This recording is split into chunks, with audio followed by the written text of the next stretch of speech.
За сайн байцгаана уу? Та бүхэндээ би өнөөдөр хүмүүсийн донтолтын талаар ярих шийдлээ. Орчин үед хүмүүс яг юунд донтоод байна гэхээр хамгийн энгийн донтолтыг ярихад бол за усууд зарим нэг тамхи татж байна, тийм ээ, ариг хууж байна. За зарим нь болохоор тоглоомд донтоод байна шүү дээ, тийм ээ. Тоглоом болохоор хүүхдүүд чинь мэдээж яаж тоглоомд донтоод байна гэхээр эхлээд хүүхд багтаа юу яадаг байсан. Тийм ээ, нөгөө компьютер тоглоомын газар тоглодог байсан баг.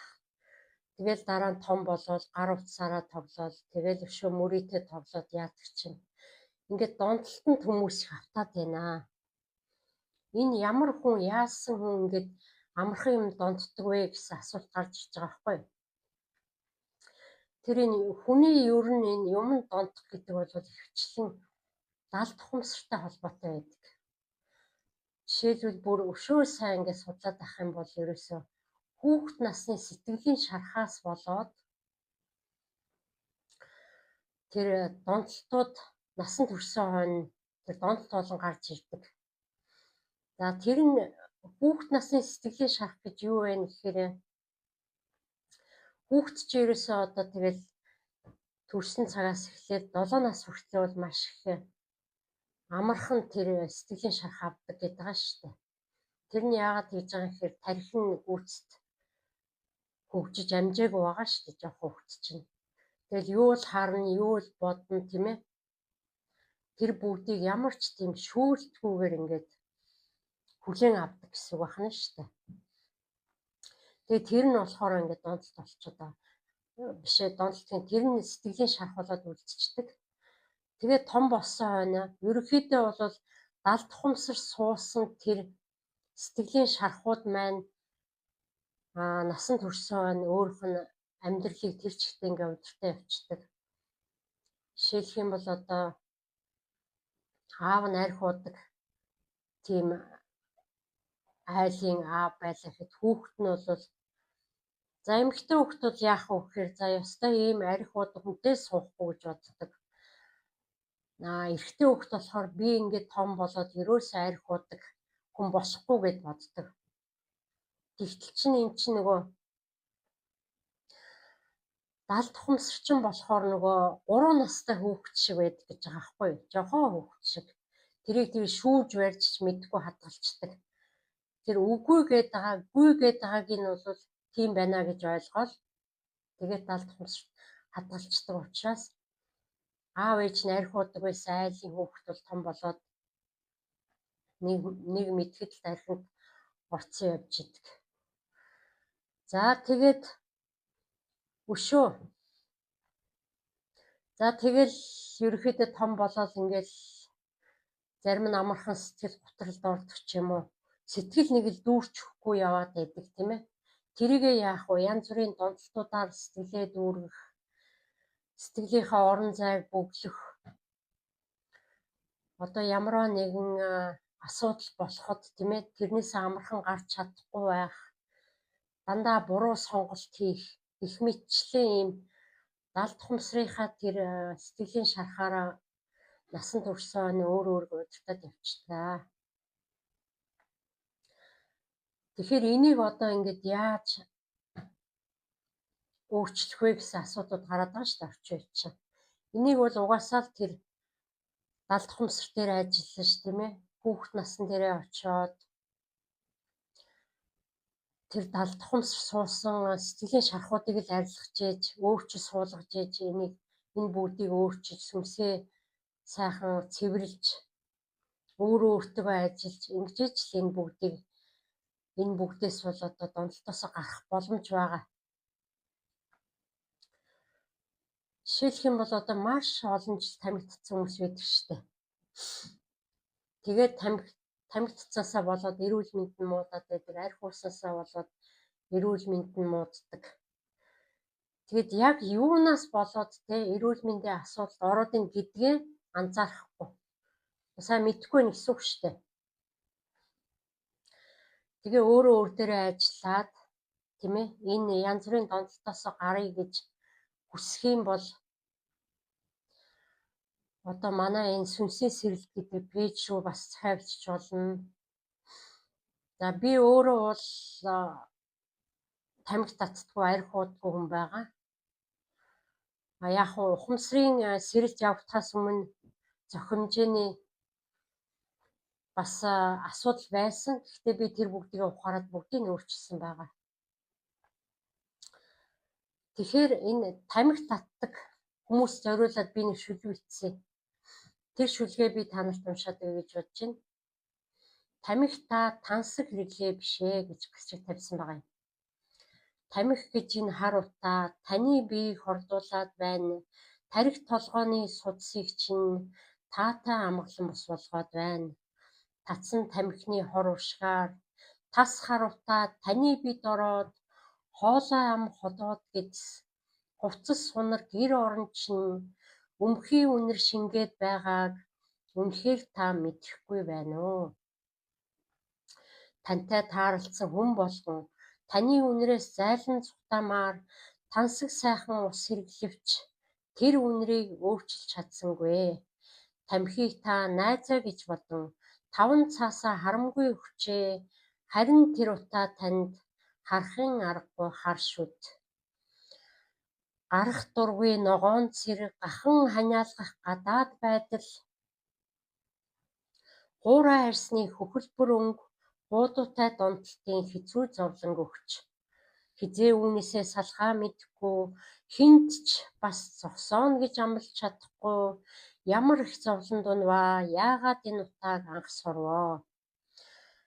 Ямар удаан үүнийг татваа янжуур тамхины уршгаар 3 гарчин ногоорчээ хурдан яаж зогсоондоо та? Та өөрөө шийдвэр гаргаж тамхин дахиж мөнгөө өгөлгүй тарих толгоогоо зөв удирдаж тансаг сайхны зүгнэн бодсоор муу зуршлаа таягдан хайж муухай үнрээс өвч салаарай. Танд би амжилт хүсье. Та бас чадах болно гэж. Тэгэхээр энэ ерөн жишээлбэл одоо тамхинаас яаж гардыг бэ? Яаж гардыг болоо гэсэн асуултууд их байна л да. Тэгэхээр ямарваа нэгэн донтолтоос гарахад өөрөө эхлээ шийдэх хэрэгтэй дээ.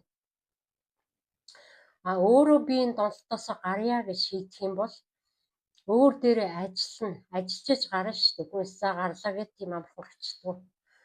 Тэгээ өөрөө хинбэ би ер нь юу хийгээд яваад байна тийм ээ. Өстой нөгөө далд тухамсар руугаа орж хүүхд насны шархан дээрээ ажиллаад тэгээд өөрөө сайн буруу юм хийгээ яваад байна гэдгийг мэдэх юм бол шийдвэр гаргана. Тэгээ шийдвэр гарсан тохиолдолд тэрийг бол бас яаж ингэж үе шаттайгаар гарах уу гэдэг аргуудыг нь бол би сайн судалсан. Одоогийн байдлаар нэг 2-3 хүнийг тамхинаас гаргачаа байж байгаа юм. Тэгэхээр тухайн хүн маань бас надтай холбогдоод сэтгэл зүйдээр бас өөрчлөлт гаргаж ийж бас энийг гаргаж болдог. За арх ч гэсэн ялгаагүй шүү дээ. Өөрөө сэтгэл зүйдээр ажиллаж ямар нэгэн хэмжээгээр зөв ухаарл аваагүй цагт донтолтоос гарахад бол маш хүнд байдаг.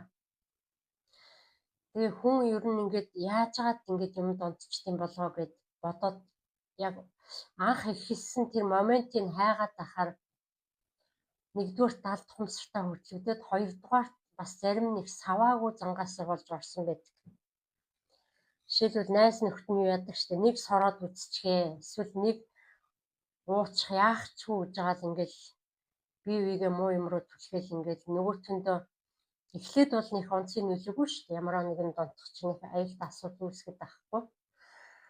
Тэгэл ерөөсө баг багаар хэрэглэсээр байгаа л сүүл рүүгээ хэмжээ нэгсээр байгаа л тийм ээ давтамж нэмэгцээр байгаа л тэгээд нөгөөт чинь ингээд бүр донтолтын хэлбэрт ордог ба шүү дээ. Ямар нэгэн чинь. Тэгэхээр энэ донтолт юм донтоод байна гэдэг чинь сэтгэл зүйтэй холбоотой байхгүй. Энийг бол хүмүүс сайн мэддэггүй.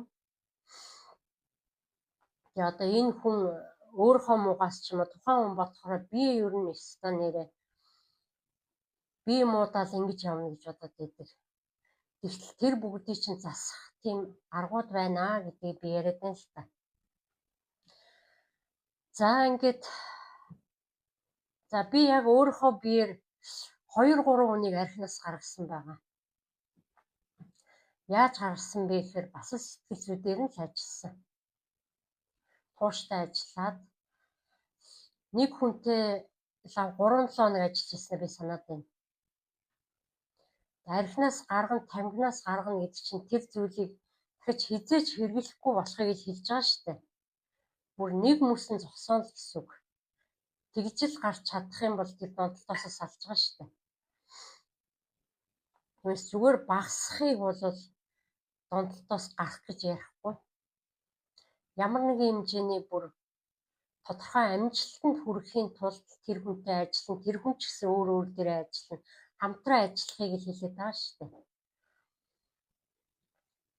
Тэгэхээр одоо хичнээн сайхан залуучууд тийм ээ дөнгөж 20 эдтэй залуучууд одоо бас яг хуу архины хорыг мэдэхгүй байж болно, тамхины хорыг ойлгохгүй байгаа байж болно шүү дээ.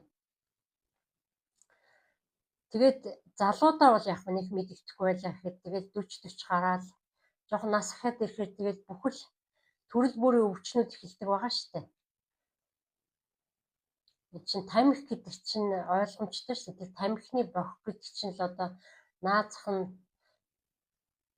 хүний нөгөө цус гүйдэг судасны ханыг хэмжээгээр ингээд цусын сайн гүйлэхгүй бөглөөд тийм ээ нөгөө бох маань наалдаад гарахгүй.